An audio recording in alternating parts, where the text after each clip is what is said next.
नमस्कार साथियों, BPSC TRE 4.0 के लिए 3000 पीआईक्यूज़ की सीरीज के एपिसोड 3 में आपका स्वागत है। आज के इस वीडियो में हम आपसे टीआरई 3.0 री एग्ज़ाम से जो है विज्ञान जूनियर का 6 से 8 का 40 पीआईक्यूज़ पूछा गया था मैथ साइंस में। तो मैथ साइंस में 6 से 8 का जो साइंस का पोर्शन है 40 प्रश्नों का, उसको आज हम देखेंगे। और ये जो प्रश्न है आगे आने वाले 70th बीपीएससी प्री के लिए बहुत इंपॉर्टेंट है। कारण क्या है और साथ में बीपीएससी टीआरई 4.0 में जिनका पीआरटी सेक्शन है उनके लिए बहुत महत्वपूर्ण है। कारण क्या है कि ये जितने भी प्रश्न 40 के 40 पूछे गए थे, 9th और 10th एनसीईआरटी से ये प्रश्न पूछे गए थे। और 9th और 10th एनसीईआरटी आप सभी लोगों को पता है कि पीआरटी के भी पूरे सिलेबस में है। 11th-12th तक के आप लोगों से प्रश्न पूछे जाते हैं। हालांकि 6 to 8 में 9th और 10th तक का ही पूछा जाता है। अब आगे बढ़ते हैं और यहाँ पे जो पहला सवाल है, पहले सवाल पे आते हैं। और इससे पहले के जितने भी वीडियोस हैं आप लोग देख लीजिएगा, आपको कमेंट बॉक्स में लिंक दे दिया जाएगा। पहला प्रश्न है, किसी वस्तु को स्थिर वेग पर बनाए रखने के लिए आवश्यक बल क्या होता है? तो घर्षण बल, शुद्ध बल, गुरुत्वाकर्षण बल। तो यहाँ पे अगर बात करें तो किसी वस्तु पर को स्थिर वेग पर बनाए रखने के लिए जो आवश्यक बल होता है, शुद्ध बल की ज़रूरत होती है। और जो शुद्ध बल होता है इस केस में उसकी वैल्यू 0 होनी चाहिए। जब शुद्ध बल जो होता है, जब वो 0 होता है तो उस केस में किसी वस्तु जो है स्थिर वेग पर रह जाती है, कांस्टेंट वेलोसिटी पे रह जाती है। तो इस प्रश्न का आंसर इसलिए उपयुक्त में से कोई नहीं माना गया है और यहाँ पे 0 नेट फोर्स की ज़रूरत पड़ेगी। आगे बढ़ते हैं। अगला सवाल है, निम्नलिखित में से कौन सा असंतृप्त हाइड्रोकार्बन है? हाइड्रोकार्बन्स 2 प्रकार के होते हैं। और हाइड्रोकार्बन्स की बात करें तो हाइड्रोकार्बन 2 प्रकार के होते हैं। पहला होता है संतृप्त और दूसरा होता है असंतृप्त। संतृप्त बोलते हैं अल्केन्स को, जो सिंगल बॉन्ड वाले होते हैं, एकल बॉन्ड वाले होते हैं। असंतृप्त बोलते हैं एल्कीन को और साथ में अल्काइन को, जो डबल बॉन्ड होते हैं और साथ में ट्रिपल बॉन्ड। तो ये चीज़ क्लियर कर लीजिए कि जो संतृप्त हाइड्रोकार्बन होते हैं वो बोलते हैं अल्केन्स को या अल्केन को बोलते हैं, जिनमें सिंगल बॉन्ड होता है। और असंतृप्त जो हाइड्रोकार्बन होते हैं उसमें अल्कीन जो डबल बॉन्ड होते हैं और साथ में अल्काइन जो ट्रिपल बॉन्ड होते हैं।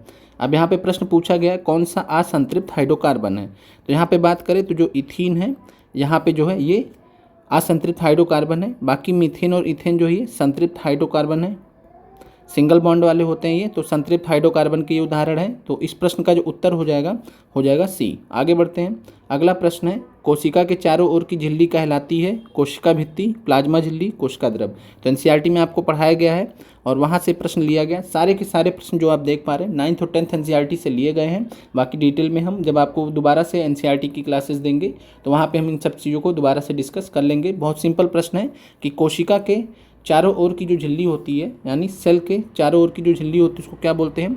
तो प्लाज्मा झिल्ली बोलते हैं, प्लाज्मा मेम्ब्रेन बोलते हैं। आगे बढ़ते हैं। इसके अलावा कोशिका द्रव्य होता है, कोशिका द्रव्य होता है जिसको, और कोशिका द्रव्य की बात करें तो यह जो है कोशिका का जो न्यूक्लियस होता है, न्यूक्लियस के चारों तरफ एक लिक्विड फॉर्म में तरल पदार्थ जो पाया जाता है उसी को कोशिका द्रव्य बोला जाता है। आगे बढ़ते हैं। मनुष्य में लक्षणों की वंशागति के अध्ययन को क्या कहा जाता है? तो मनुष्य में लक्षणों की वंशागति के अध्ययन को, यहाँ पे आयोग ने वंशागति दिया हुआ था और इसी को उत्तर मान लिया था।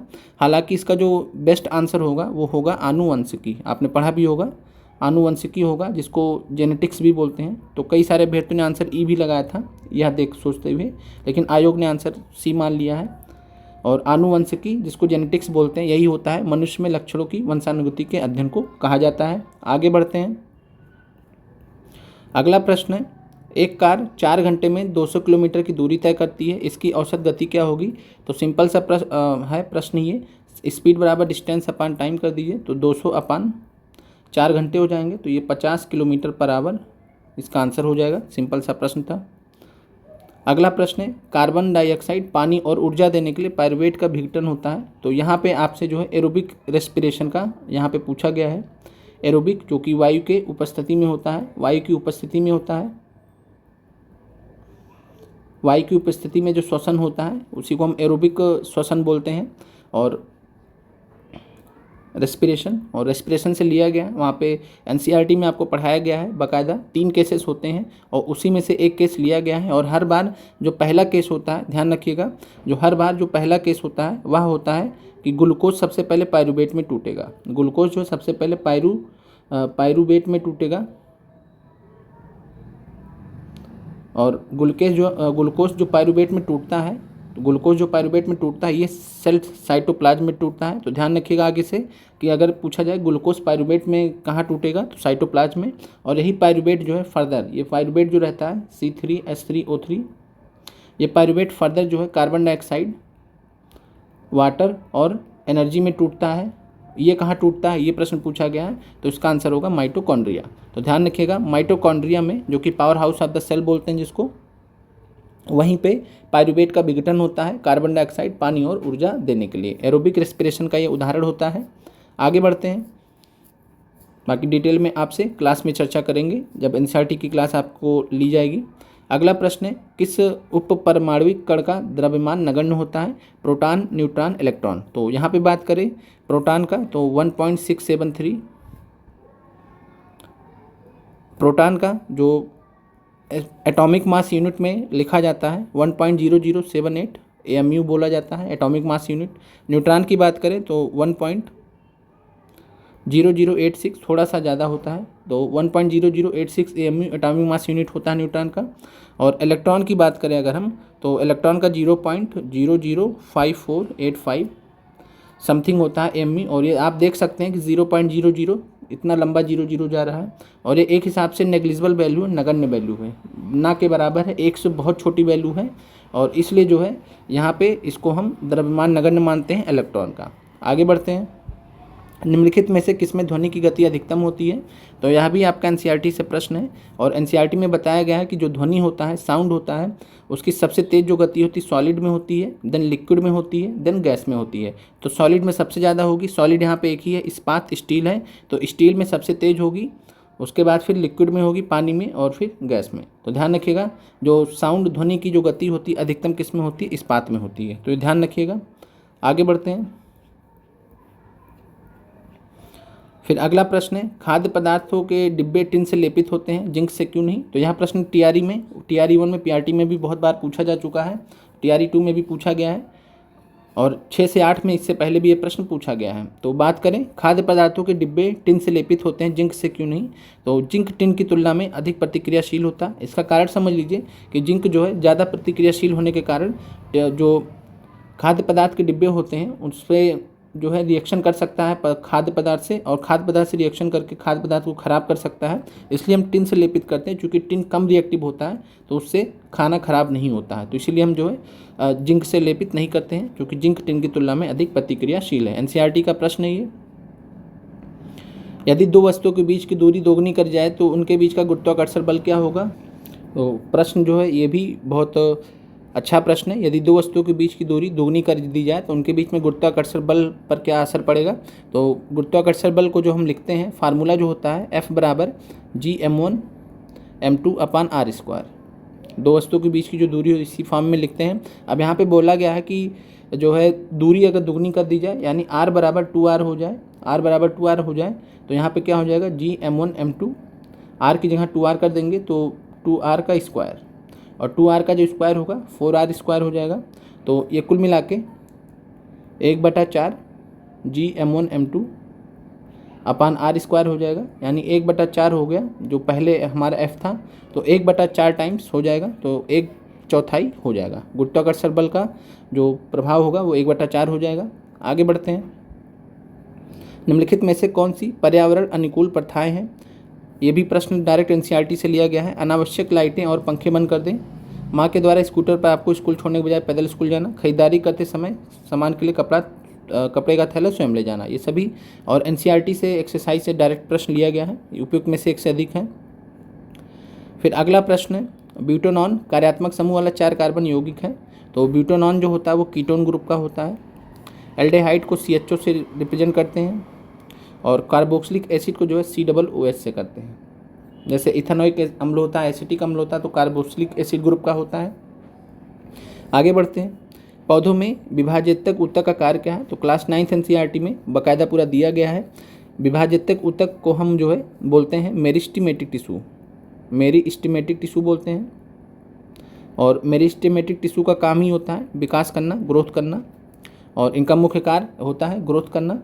और मेरिस्टेमेटिक टिश्यूज जो होते हैं, विभाजितक ऊतक जो होते हैं, ये युवा पौधों में पाए जाते हैं।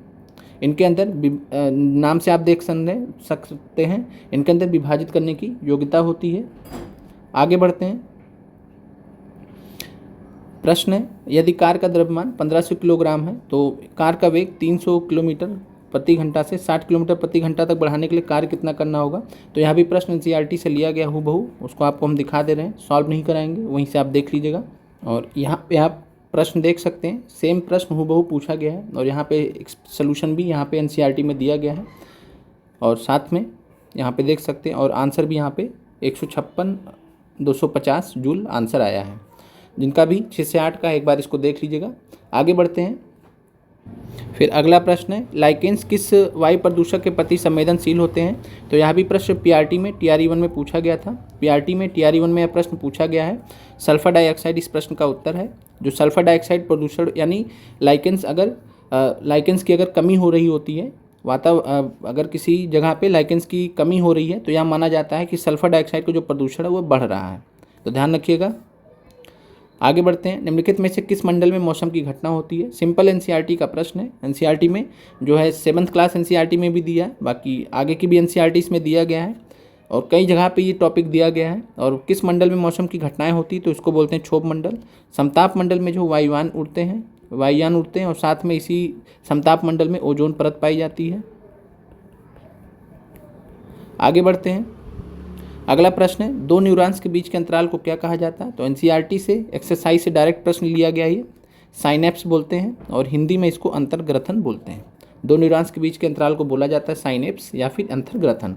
डायरेक्टली यह प्रश्न एनसीईआरटी के एक्सरसाइज से लिया गया है। आगे बढ़ते हैं। निम्नलिखित में से कौन सा नाइट्रोजन के सही इलेक्ट्रॉनिक विन्यास को दर्शाता है? तो इजी प्रश्न था। 7 होता है तो 2 और 5 में डिवाइड हो जाता है। पहले में 2 भरा जाएगा, दूसरे में 5, तो ये इलेक्ट्रॉनिक विन्यास इसका हो जाएगा। अगला प्रश्न, निम्नलिखित में से कौन सा खाद्य श्रृंखला का निर्माण करता है? तो यहाँ पे बकरी को गाय तो खाएगी नहीं, घास को गेहूँ खाएगा नहीं, तो घास को बकरी खाती है, बकरी को इंसान खाता है, तो ये एक खाद्य श्रृंखला का निर्माण करता है। एक सीधे विद्युत धारावाही चालक के चारों ओर चुंबकीय क्षेत्र रेखाएं कैसी होती है? तो यहाँ भी प्रश्न एनसीईआरटी से लिया गया है। और संकेंद्रित वृत्त, जिनको कंसेंट्रिक सर्किल्स बोलते हैं, एनसीईआरटी में पूरा जो है एक्सप्लेन किया गया है। कंसेंट्रिक सर्किल्स बनते हैं, चुंबकीय क्षेत्र जो रेखाएं होती हैं चारों तरफ, ये कंसेंट्रिक सर्किल्स संकेंद्रित वृत्त के फॉर्म में होती हैं। और एक बार इंग्लिश में देख लेते हैं प्रश्न को। तो magnetic field lines around a straight line carrying conductor, तो यहाँ पे कंसेंट्रिक सर्किल इस प्रश्न का उत्तर है। और डायरेक्ट एनसीईआरटी से प्रश्न लिया गया है, इसीलिए आप लोग एनसीईआरटी पे स्टिक करिए, तैयारी करिए उसी हिसाब से। और बाकी आपको चैनल पे एनसीईआरटी 10th तक का एनसीईआरटी पढ़ा दिया जाता है, जो कि पीआरटी के लिए भी फायदेमंद होता है और साथ में 6 से 8 के लिए भी। अगला प्रश्न है, क्या होता है जब लोहे के भराव में तनु हाइड्रोक्लोरिक अम्ल मिलाया जाता है? यह प्रश्न पीआरटी में ऑलरेडी पूछा जा चुका है, TRE1 में। अब दोबारा से यहाँ पे 6 से 8 में पूछा गया है और इस प्रश्न का आंसर है हाइड्रोजन गैस और आयरन क्लोराइड का उत्पादन होता है। सिंपल सा प्रश्न है कि लोहे के भराव में तनु हाइड्रोलिक अम्ल, तो यहाँ पे Fe+2HCl है, बनता है FeCl2 प्लस H2 गैस निकलता है, तो आयरन क्लोराइड हो गया और साथ में हाइड्रोजन गैस हो गया। आगे बढ़ते हैं। और प्रीवियस ईयर क्वेश्चंस ही आपको सफल बना सकते हैं, तो प्रीवियस ईयर क्वेश्चंस जरूर करके जाएं। और साथ में TRE1 से लेकर 6 से 8 के लिए इतना ही कहना चाहेंगे कि जो भी PRT से लेकर TGT तक के जितने भी प्रश्न पूछे गए उनको अच्छे से तैयार कर लीजिए। आधे से ज़्यादा प्रश्न आपको वहीं से मिल जाएंगे, बाकी एनसीईआरटी से आपका क्लियर हो जाएगा सब कुछ। अगला प्रश्न है, मनुष्य में गुर्दे किसके तंत्र का हिस्सा होते हैं? तो एक्सक्रीशन का हिस्सा होते हैं, एक्सक्रीटरी सिस्टम का पार्ट भी होते हैं, तो आंसर हो जाएगा मल त्याग। आगे बढ़ते हैं। निम्नलिखित में से कौन सा शब्द किसी सर्किट में विद्युत शक्ति का प्रतिनिधित्व नहीं करता है? तो यह प्रश्न TRE में ऑलरेडी पूछा जा चुका था। तो पावर का फार्मूला होता है BI और B बराबर आपने पढ़ा है ओम लॉ से IR होता है, तो IR हो गया, तो IRI। I 2 बार है तो इसको क्या लिख सकते हैं, I²R। तो यह भी सही है, यह भी सही है, ये गलत है। तो ये प्रतिनिधित्व नहीं करता है विद्युत शक्ति का। तो आंसर हो जाएगा IR²। फिर है निम्नलिखित में से कौन सी ठोस की विशेषता नहीं होती है। बहुत आसान प्रश्न था। आसानी से बहने की जो क्षमता होती है वह द्रव्य की होती है, लिक्विड की होती है। इतना आप भी जानते हैं, सभी लोग जानते हैं। और ठोस की बात करें तो निश्चित आकार होता है, अणु बारीकी से पैक किए जाते हैं, क्लोजली पैक्ड होते हैं। तो ये दोनों तो विशेषताएं हैं। यह जो है विशेषता नहीं है, यह विशेषता नहीं है, तो आंसर हो जाएगा ए, आसानी से बहने की क्षमता। फिर अगला प्रश्न है, वह घटना जिसके कारण आकाश नीला दिखाई पड़ता है। तो NCERT से प्रश्न लिया गया डायरेक्टली, 10th NCERT से। और वहाँ पे आपको बताया गया था कि प्रकाश का प्रकीर्णन जो होता है, प्रकाश के प्रकीर्णन के कारण, स्कैटरिंग ऑफ लाइट के कारण यह फिनोमेना होती है, आकाश नीला दिखाई पड़ता है। और साथ में हमने आप इससे पहले PRT में प्रश्न पूछा गया था कि प्रकाश के अपवर्तन से संबंधित प्रश्न था, एटमॉस्फेरिक रिफ्रैक्शन से प्रश्न था कि तारे टिमटिमाते क्यों हैं। तो पूरा आप जो है 10th NCERT जो आई वाला चैप्टर है उसको अच्छे से देख लीजिए, तो वहाँ से बहुत सारे प्रश्न आपको पूछे जाते हैं। बाकी हम आपको चैनल पे प्रश्नों के हिसाब से और साथ में NCERT को कवर करेंगे ही आगे चलकर। तो यहाँ पे हो जाएगा आकाश नीला दिखाई पड़ता है प्रकाश के प्रकीर्णन के कारण। फिर 136 प्रश्न का आंसर ए है। आगे बढ़ते हैं। अस्थायी ऊतकों के बारे में निम्नलिखित में से कौन सा कथन सही है। तो अस्थायी ऊतकों के बारे में बात करें तो अस्थायी ऊतक होते हैं परमानेंट टिश्यूज, और ये केवल युवा पौधे में पाए जाते हैं। तो ये जो है विभाज्यतक ऊतक के विशेषताएं हैं, जो भी हमने ऊपर देखा था। विभाज्यतक, जिसको मेरिस्टेमेटिक बोलते हैं, ये तेजी से कोशिका विभाजन करने में सक्षम होते हैं। तो ये दोनों विशेषताएं विभाज्यतक ऊतक के होते हैं। और जो अस्थायी ऊतक होते हैं, परमानेंट ऊतक हो जाते हैं, ये विभाजित करने की क्षमता खो देते हैं। 9th क्लास में डिटेल में पूरा पढ़ाया गया है, बताया गया है। तो विभाजित करने की क्षमता खो देते हैं। तो अस्थायी ऊतकों के बारे में ध्यान रखिएगा। फिर अगला प्रश्न है, निम्नलिखित में से कौन सा एसिड का एक विशिष्ट गुण होता है। तो pH 7 से अधिक हो तो ये तो बेस का हो गया, क्षार का हो गया। लाल लिटमस पेपर को नीला कर दे तो ये भी क्षार का हो गया। सिर्फ यही है, नीले लिटमस पेपर को लाल कर दे, यही एक विशेषता है एसिड की। सिंपल प्रश्न था। फिर अगला प्रश्न है, और आप लोग एक बार जो है टेलीग्राम लिंक दिया जाएगा उसको ज्वाइन कर लीजिएगा। आपको सैटरडे संडे को एक साथ में जितनी भी क्लासेस हुई हैं अभी तक सारी PDF दे दी जाएंगी। न्यूटन के गति के दूसरे नियम के अनुसार किसी वस्तु का त्वरण सीधे अनुपातिक होता है। तो न्यूटन के गति के दूसरे नियम की अगर हम बात करें तो F बराबर जो है ma होता है। एक्सीलरेशन यहाँ पे वस्तु का त्वरण पूछा है, तो A बराबर हो जाएगा F/m हो जाएगा। तो यानी A जो है एक्सीलरेशन यानी त्वरण F से डायरेक्टली प्रोपोर्शनल है, F से डायरेक्टली प्रोपोर्शनल है। और साथ में एक्सीलरेशन जो है क्या नाम है, मास से इनडायरेक्टली प्रोपोर्शनल है। तो वस्तु पर लगने वाले बल से डायरेक्टली प्रोपोर्शनल है। और वस्तु के द्रव्यमान का व्युत्क्रम है। तो वस्तु के द्रव्यमान का देख सकते हैं व्युत्क्रम है, यानी कि एक बटे में है, नीचे में है, उल्टा भी है। तो वस्तु के द्रव्यमान से सीधे अनुपातिक नहीं होता है, वस्तु के द्रव्यमान के व्युत्क्रम से सीधे अनुपातिक होता है। A is directly proportional to inverse of mass, यह कह सकते हैं। तो ये दोनों स्टेटमेंट सही है, A और B। तो आंसर हो जाएगा 1 से अधिक। ट्रिकी क्वेश्चन था। निम्नलिखित में से कौन सा पादप हार्मोन है। तो यह भी आपको NCERT में पढ़ाया गया है। जिब्रेलिन, साइटोकिनिन, ऑक्सिन तीनों होते हैं। और ये होते हैं ग्रोथ हार्मोन, जो ग्रोथ करते हैं, ग्रोथ प्लांट हार्मोन्स होते हैं। एक होता है जो ग्रोथ को रोकता है, तो विकास को रोकने वाला जो हार्मोन होता है उसको बोलते हैं एब्सिसिक अम्ल। एब्सिसिक अम्ल, एब्सिसिक एसिड बोलते हैं। ये ग्रोथ को रोकता है, जैसे पत्तियां मुरझा के गिर जाती हैं, वो एब्सिसिक एसिड के कारण होता है। तो डिटेल में हम आपसे NCERT में बात करेंगे इसके बारे में। फिर अगला प्रश्न है, किसी पदार्थ को ठोस सीधे ठोस से गैस में बदलने की प्रक्रिया को क्या कहते हैं। तो ऊर्ध्वपातन बोलते हैं, सब्लिमेशन बोलते हैं। NCERT से प्रश्न लिया गया है और कई सारे उदाहरण आपको NCERT में दिए गए हैं, जैसे एंथ्रासीन दिया गया है, अमोनियम क्लोराइड दिया गया है। ये ऐसे एग्जाम्पल है जो आपने शायद सुने भी ना हो। तो एंथ्रासीन, NH4Cl, ये सब जो है उदाहरण होते हैं ऊर्ध्वपातन के। बाकी आपको NCERT में जो है सॉलिड आइस, जो ड्राई आइस बोलते हैं, वो भी ऊर्ध्वपातन की जो है एग्जाम्पल है। कपूर, कैम्फर जिसको बोलते हैं, ये भी उदाहरण है। तो बहुत सारे उदाहरण जो आपको NCERT में दिए गए हैं उनको आप देख लीजिए। बाकी आपको क्लास में आपको क्लियर करा दिया जाएगा सब कुछ। और यहाँ से बहुत बार प्रश्न पूछे गए हैं, हर बार। और ऊर्ध्वपातन का उल्टा जो होता है उसको बोलते हैं डिपोजिशन। जब गैस सॉलिड में कन्वर्ट होता है डायरेक्टली तो उसको बोलते हैं डिपोजिशन। आगे बढ़ते हैं।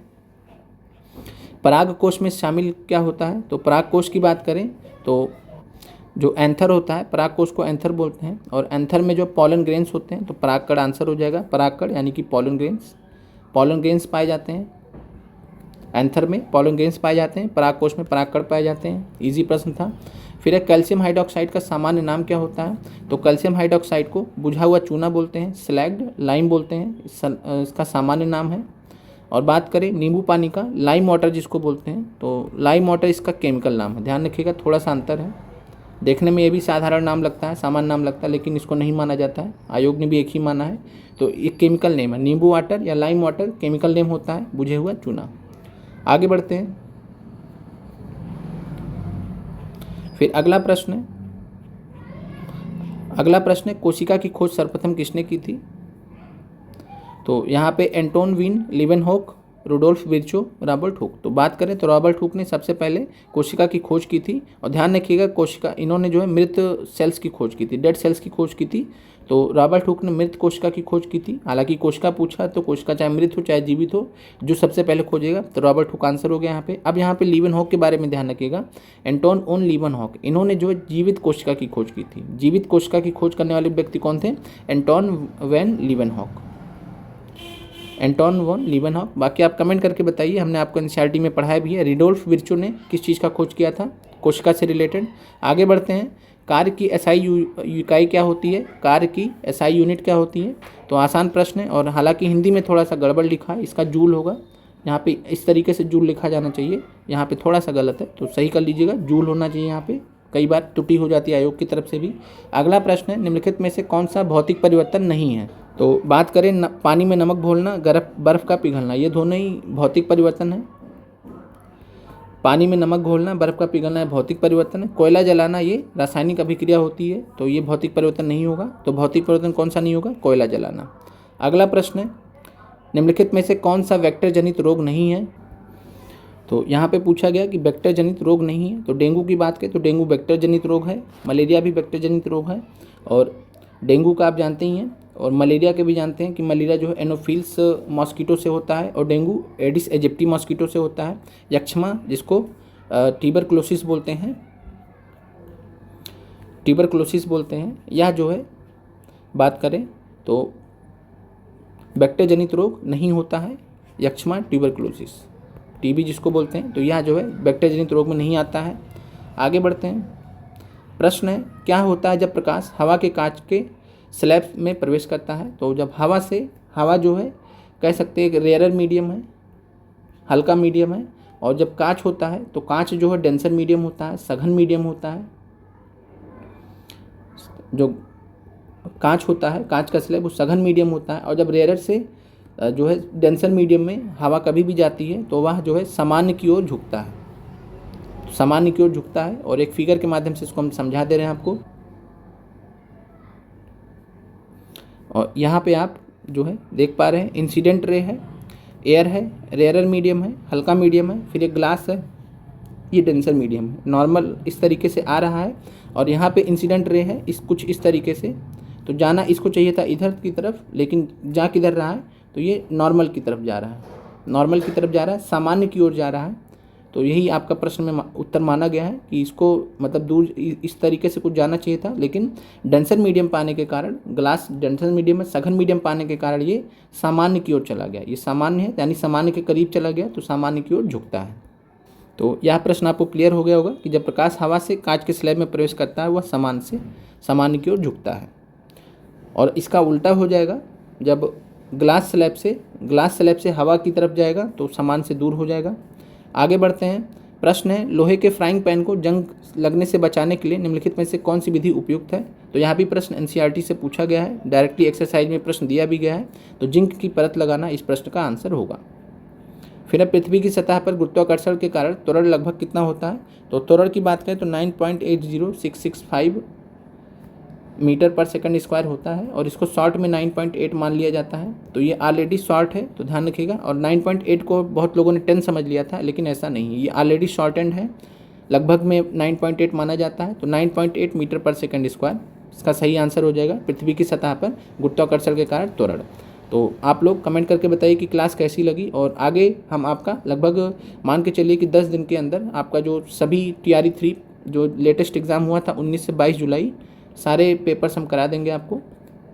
देन उसके बाद और साथ में हम एनसीईआरटी सीरीज़ भी एससीईआरटी सीरीज़ भी कंटिन्यू करेंगे। आप लोग का थोड़ा सहयोग चाहिए क्योंकि इस समय व्यूज़ बहुत ज़्यादा कम आ रहे हैं और जो ज़्यादातर अभ्यर्थी रिजल्ट के इंतज़ार में हैं। तो रिजल्ट से रिलेटेड शाम को एक अपडेट होगी जो आपको चैनल पर दी जाएगी। तो मिलते हैं अगले वीडियो में। आप लोगों का देखने के लिए धन्यवाद।